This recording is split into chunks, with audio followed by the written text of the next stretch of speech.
Kachenu, NamRA yetu, NamRA Kachenu, NamRA yetu, NamRA Kachenu, NamRA yetu, NamRA Kachenu, NamRA yetu. NamRA, serving with passion. Hello and welcome to yet another exciting edition of NamRA Kachenu, where we focus on tax, customs and excise matters. I'm your host Shipena Njambiko Hanga and honored to be in your company for the next half an hour or so. In recent development, NamRA engages the accounting profession. Next we have the NamRA Commissioner Sam Shivu joining the discussion on tax for sustainable development goals. All that and more will be coming to you in a while. Stay tuned.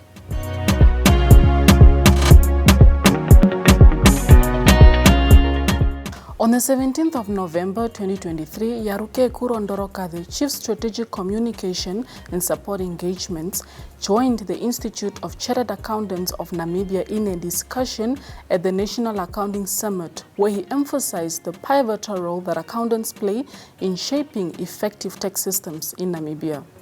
The next insert will elaborate on that.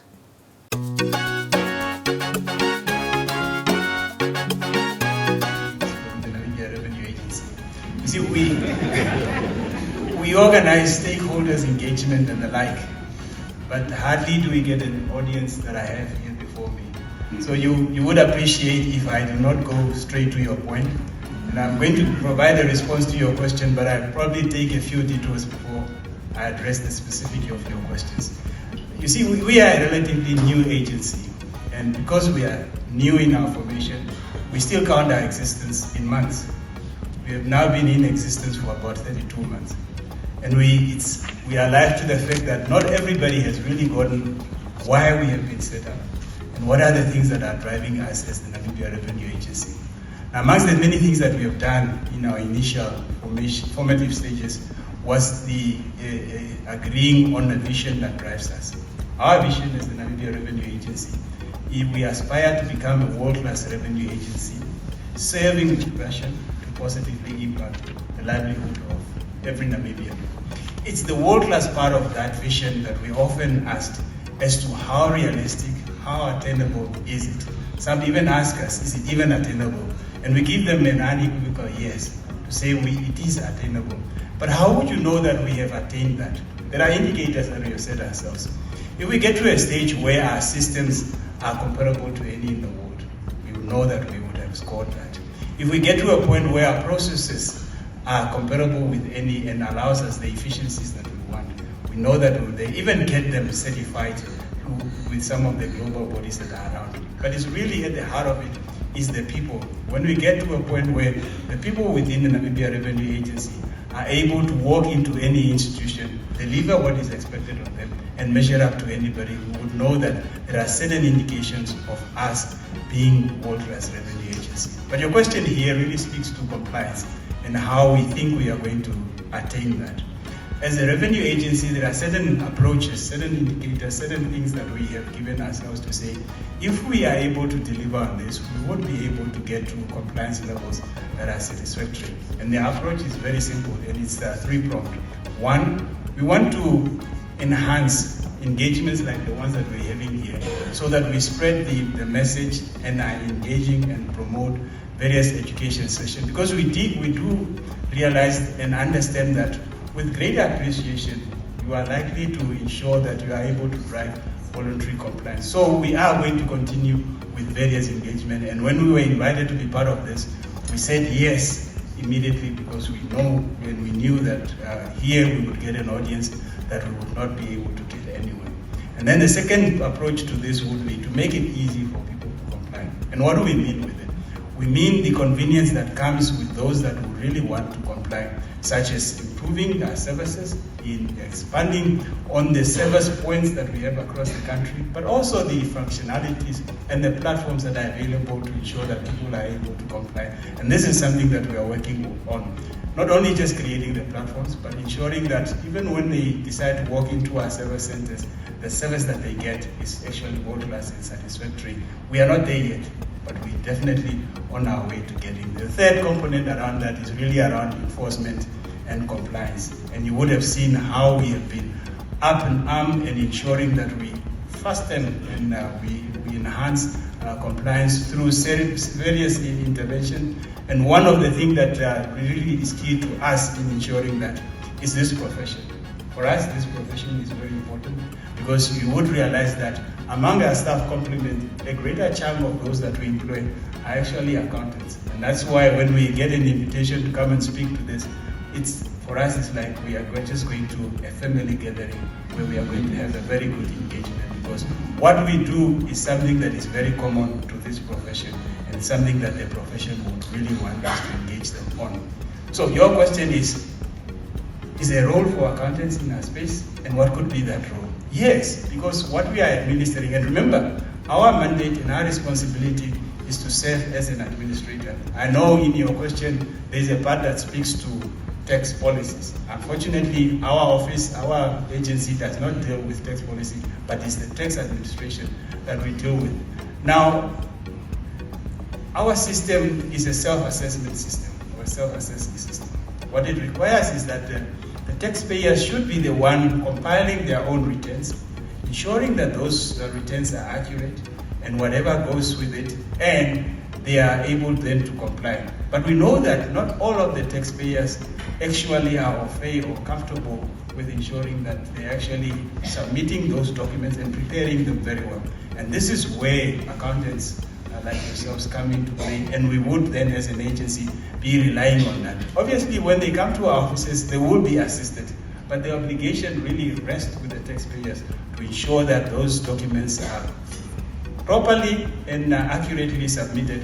And this is where accountants really come in very handy. And if you were asking what were the opportunity, definitely there is one opportunity. And in terms of various entities, especially those that are established in terms of by statute, you would appreciate that certain provisions require that whatever they are submitting, they are actually supposed to have been prepared. In some instances, even goes further, say, should have been prepared by registered accountants. And there, again, is an opportunity for accountants in this space. So there's definitely a lot of space and a lot of room, and that's why we are excited in being part of this conversation. Thank you so much.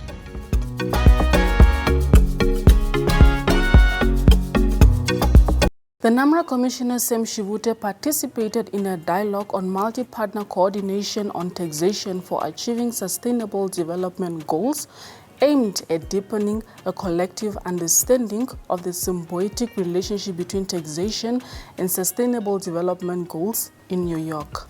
Now here follows the highlights.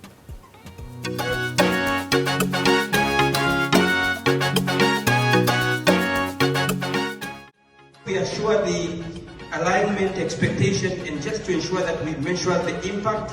And of course, we ensure that the recommendations by our developmental partners are entered into our performance agreement. And going forward, as we review our strategic plan, some of those initiatives we need to incorporate it into our strategic plan, strategic objective, and update it. Then we take it from there. We started initially with 3 developmental partners. But because of our track record of successfully implementing funded initiative and programs, those who like winning, they have come on board, and now we are boasting developmental partners, especially those that work with us directly, 11 of them, from 3 to 11, including of course others who support us indirectly. Our generation is responsible for emancipating our continent economically, and I do believe that we can do that through domestic resource mobilization, and therefore we are the continent who also need more support than the others, but this need for continued support from different developmental partners, we do not want it to be something permanently. A time has come where we will be able to stand on our own through taxation. That is very possible. Our story, when eventually we economically emancipate ourselves, which is going to do and it's going to happen without no doubt, our story is going to be written by us. Now, how are we going to write our story if we do not even know what was the financial cost and implication for us to deliver on those projects? We're not demanding much. We need just to know how much is being spent from this specific partner that we are working with on this specific project. I would just want to encourage that let's hold hand. Super social heroes gathered here. Let's hold hand. Let's move into the same direction. As we move into the same direction to achieve SDG through taxation, let's serve our people with passion. I thank you.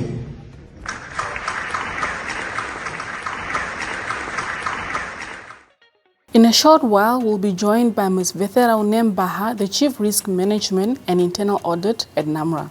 Stay tuned. We administer tax and custom laws so efficiently and consistently. We are ethical, effective in changing lives. We are there for you. This is your revenue.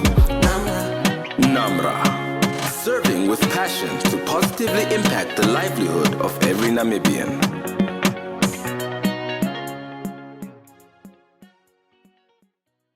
Welcome back. Now we are joined by Ms. Vesoraune Mbaha, Chief Risk Management and Internal Audit at NamRA. Well, good day, ma'am, and welcome to NamRA Kachenu. Good day, Shipe. Thank you for having me. How are you today? I'm doing very well. That's amazing. How are you? I'm doing well, thank you. All right. Now, would you kindly give us a little briefing on your experience after you've joined NamRA? Thank you, Shipe.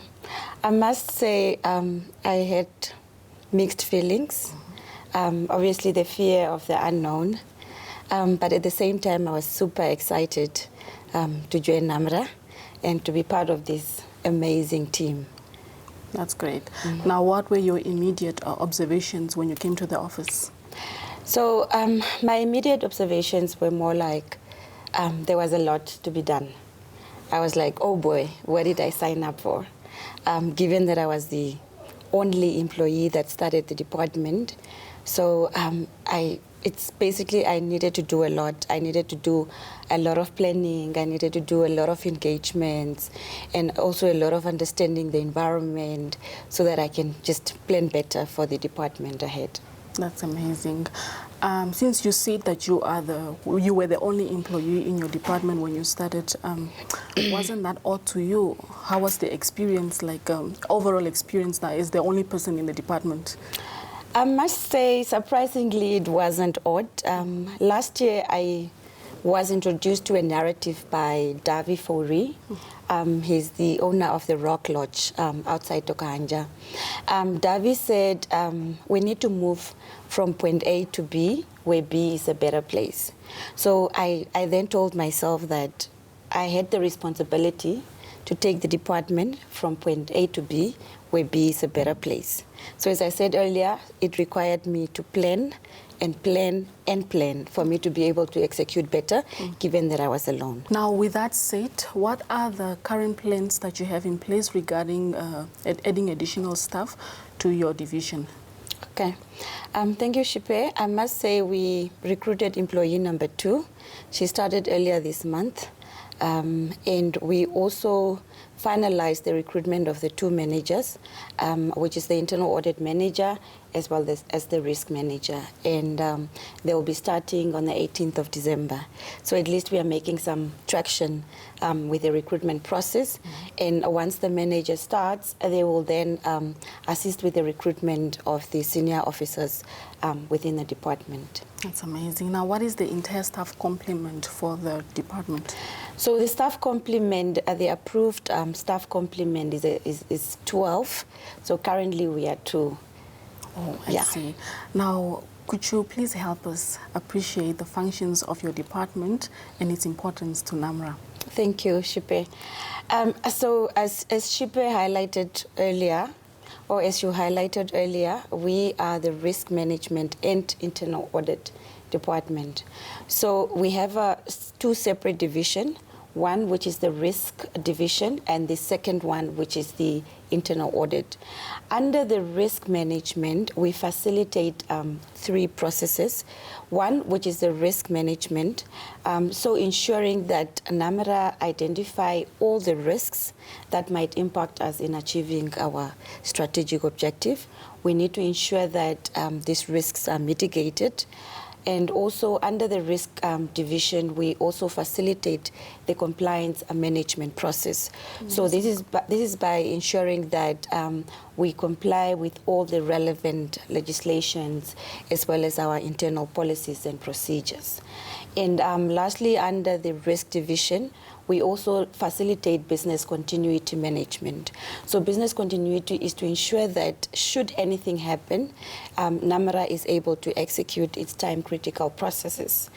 And under the internal audit, we ensure that we provide independent assurance over the entire internal control within NamRA.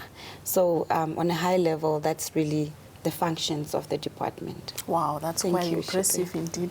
Thank you. Now, with that said, I'm sure there are challenges that you have encountered and that you're still encountering. What are those? Can you just highlight a few, perhaps? So again, given that staff complement of 12, we are only 2. So obviously, I don't want to say staff limitation. However, I think that's the key challenge that we currently have.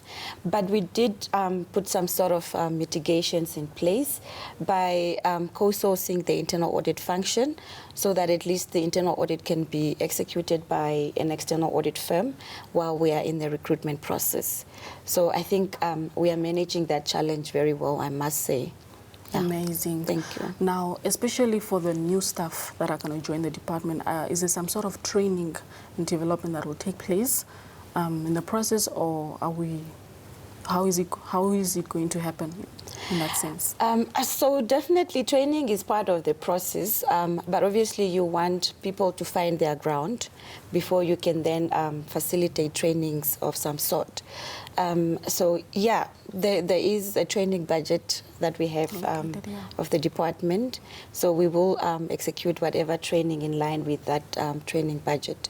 So I think, yeah, but right now I'm just looking forward to the team to start, and then they can find their ground and we facilitate the trainings afterwards. Great. That's amazing indeed. Now, do you have any final remarks you'd like to share with our audience before we close off this session? Thank you, Shipe. I must say risk management, we manage risks in our daily lives, right? So I would just say keep calm and manage risks effectively. Great. Thank you. Thank you for that. Now, that was Ms. Vesoraune Mbaha, Chief Risk Management and Internal Audit at NamRA. We'll be back shortly. We administer tax and custom laws so efficiently and consistently.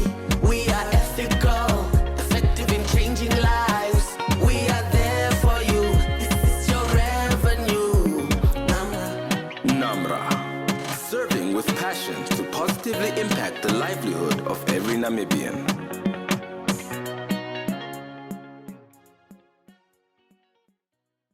George Halwendo is a Senior Customs and Excise Officer based at Walvis Bay in Erongo region. He's well experienced in customs matters and has worked for several stations such as Oshikango, Tumep, as well as Walvis Bay. Here is George Halwendo.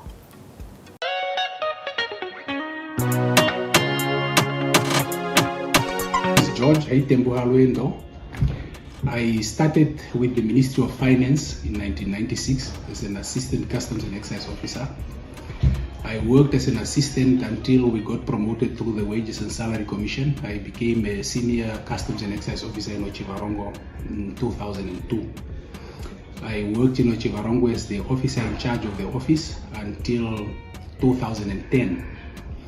In 2011, I started in Oshikango, where I wanted to upgrade my skills regarding customs and excise. In Oshikango, I worked for a period of 8 months in the clearance section, and then I got an offer from the ministry to come and work in Walvis Bay, which I accepted wholeheartedly because I wanted to expand my knowledge in terms of customs. I came to Walvis Bay until today. I'm still working in Walvis Bay. I got promoted in NamRA, or I got a position in NamRA 1st of February 2023 as a Senior Customs and Excise Officer, and I'm currently heading the Excise Department in the Western region. The Excise Division is the division that deals with all major oil companies in the country, which is NAMCO, Puma, Engen, and Vivo Energy. And currently there is a new one that is also on the block, Vilades Energy. These are the big taxpayers when it comes to the importation of fuel into the country, of which 50% was given to NAMCO as a national oil storage company of the government. We also deal with the importation of cigarettes, whiskies, beer, and wines. Currently, we regard the excise office as the large taxpayer of customs, and Valfes Bay plays a very important role in this whole supply chain industry. My future plans is that as a baby, we want to grow with NamRA, and the idea is to grow within the organization, see changes to reach the goal of the organization as a world-class revenue agency, and to streamline operations within NamRA in the Western region or wherever we are requested to be in NamRA. The advice that we have for the viewers out there, or to the traders at large, especially the ones that we deal with, we would like to urge you to comply, and we would like to enforce things here and also educate people at the same time, because at the end of the day, when we have a compliant client, everything will go smoothly, especially when it comes to trade facilitation. And that is the primary objective that we want to achieve. Thank you very much. Now let's focus on the procedures for goods to and from the vessels, the port, and the dry dock, including scrap metal. Greetings to our viewers, listeners, and our clients in general. My name is Mr. Dominicus Chumba. I'm a Senior Customs Officer responsible for the NAMPORT gates into the port, also the dry ports, and also the scanner. Today I'm going to touch on procedures for goods to and from vessels. So let's start with the to, meaning the export. So here there is two parts. These other goods are going into the port for export, or they're just going into as provisions for local vessels to use while they're in our waters. In that regard, it's not an export. So the procedure is for the export is there must be an SAD 500 export document. There must be a transport order. There must be a shipping order stamped. What must be stamped? And there must be a permission letter to move the goods into the port. So that is for export.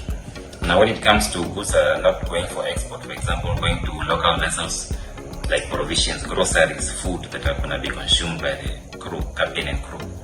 In that regards, we only need a permission letter that is signed and stamped approved by NamRA that you're going to move these provisions, and a list of package list of what it is. So that will be accompanied by a shipping order, not a shipping order, just a permission letter, and to say that it's going to the crew. Okay, let's come to the from. That's our import. That's the opposite of export. So when things are coming from the vessels, obviously there must be customs documentation, SAD 500, and then there must be a landing order because it's landing. There must be a transport order to transport it out of the port. Now there is two parts for this. The goods can land to be stored in the port. For example, like the dry ports to go on a later date. So in that regards, a permission letter will need to be framed and approved by NamRA. In the second part, we also have embargoes. Embargo is a restricted, basically a restricted good that is sealed in containers, or like still under customs control, that we provisionally allow out of the port so we can save the trader non-port storage fees, demurrage charges, and also facilitate trade, because it doesn't make sense if a consignment is going to, let me say, Oshakati, and we inspect it here. well, we can seal it and send it over to be inspected by our Shakati colleagues. So in that regard, embargoes also come through, and embargoes are signed and approved by the regional manager to move goods out of the port. Where it's destined to is where they book for fiscal examination, and duties and taxes are then collected. Okay, let's come to the scrap metal, the dry dock. The dry dock is basically an area where ships are repaired or maintained in the port. So in that regard, ships come in, they park there to be repaired. So in those two areas, you have to look like it's a foreign flag vessel or a local vessel. If it's a foreign flag vessel, that scrap, that is those cut-offs and that scrap, we regard that as an IM4, a permanent importation, because the procedure is they go for weighing outside the port, because we don't have a weighing machine in the port. When they go for weighing, they will be escorted by a customs officer. They will then come back with a weight receipt to say that this scrap is weighing how much, and the rate at which they are selling it to the scrap.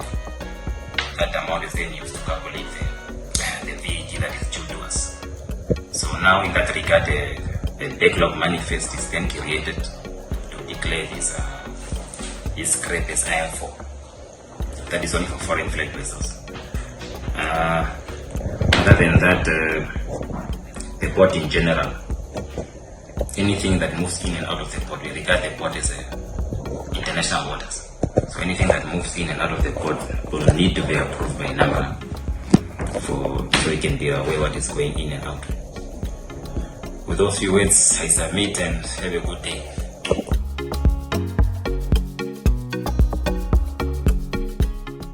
In the next insert, we'll look at the basic concepts of transfer pricing. Good day, viewers. My name is Larissa Canis. I'm an auditor in the transfer pricing unit within the large taxpayers unit under the Domestic Taxes Department. In today's session, I'm going to take you through an overview of transfer pricing, its legislation, and the documentation requirements in Namibia. So what is transfer pricing? Transfer pricing refers to the pricing of cross-border transactions made between related parties for goods, services, tangible property, and intangible property. To regulate this, legislation was introduced in Namibia on 14 May 2005.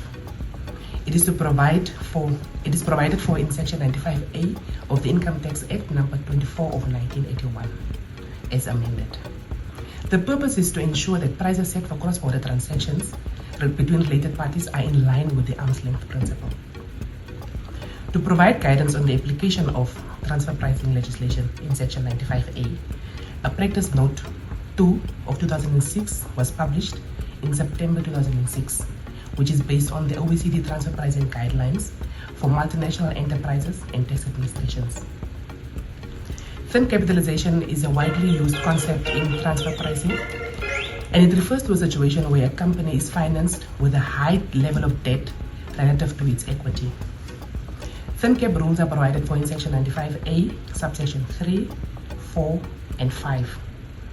It is whereby any interest that is excessive, where the debt to equity ratio is more than 3 to 1, it is disallowed as a deduction for income tax purposes. This is to avoid excessive interest deductions, reducing the company's taxable income and consequently its tax liability. In conclusion, documentation requirements in Namibia. Taxpayers are required to have transfer pricing documentation in place to substantiate the prices set in cross-border transactions between related parties are in line with the arm's length principle. Taxpayers are urged to comply with the documentation requirements to ease the process if an examination is required. With that said, thank you for listening.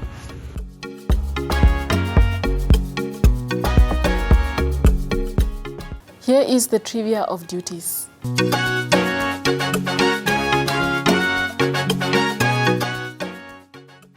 Did you know, when it comes to air cargo clearance, the airway bill is the most important risk indicator when verifying the SA500 with the invoice. This guides and gives an indication on the country of origin to enable the correct duties to be paid in the right country.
Serving with passion.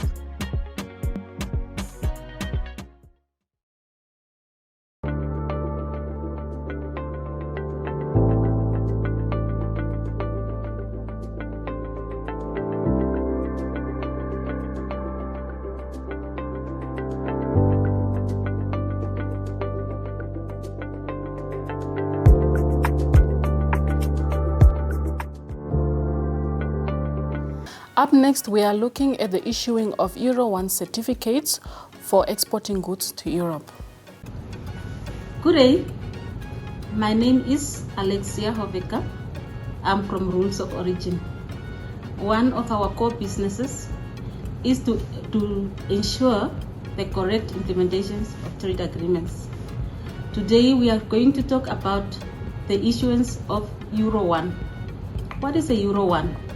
A Euro 1 is a movement certificate of origin that proves the origin of the goods for you to be granted a tariff preference in the importing country.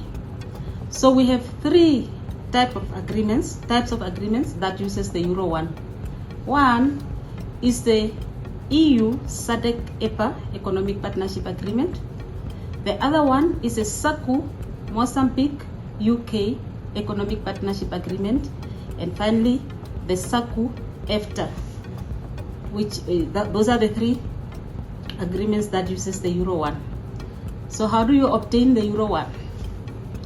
Come to customs, you obtain an application form, you complete the application form and attach the required documents.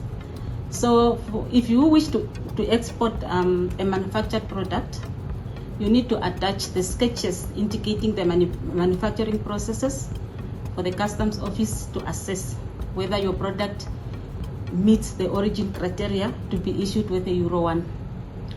For wholly obtained products such as fish and grapes, you just need a supplier or a producer declaration in case you are not the producer of those goods if you buy it from the other suppliers. Otherwise, for fish, you need to obtain, if you are the right holder, you need to obtain the document called right holding. That is the proof of right holding, which is obtained from Ministry of Fisheries. Otherwise, you attach documents such as good standing with NamRA. You attach proof of company registration with PIPA. You attach your proof of identification and other related documents as they might be required. But for now, those are the key documents required. Thank you very much.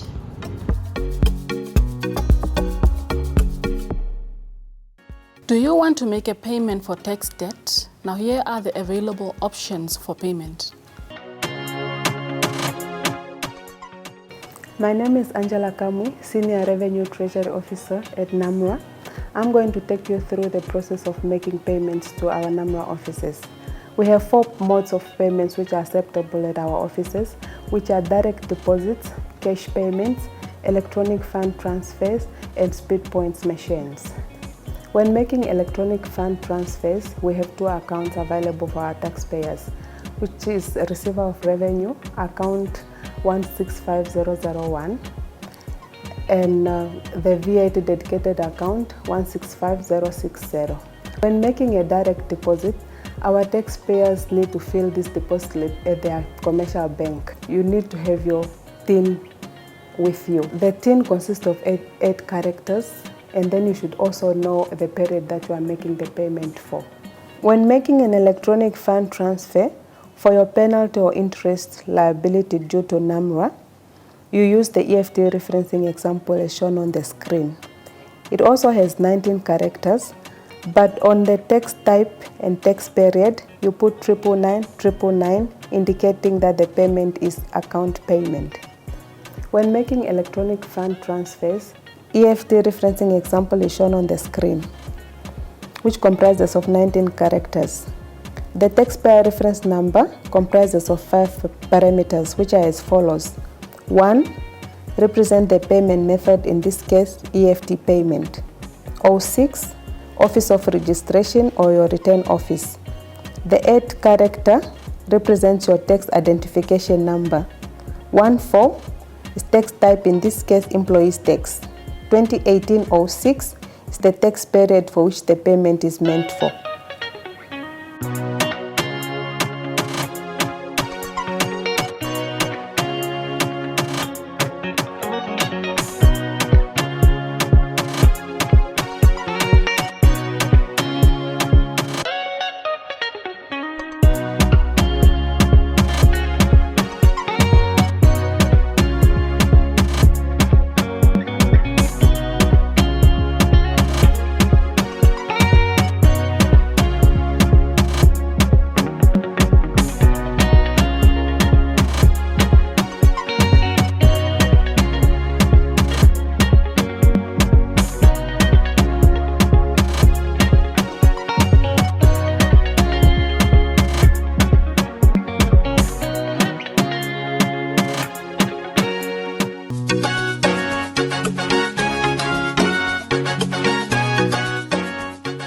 Last episode we asked, when was the NamRA Ethics and Integrity Program launched?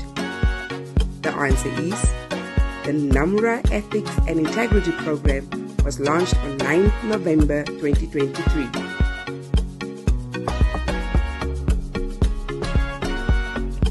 Our question for this episode is, who is the Chief Risk Management and Internal Audit at NamRA?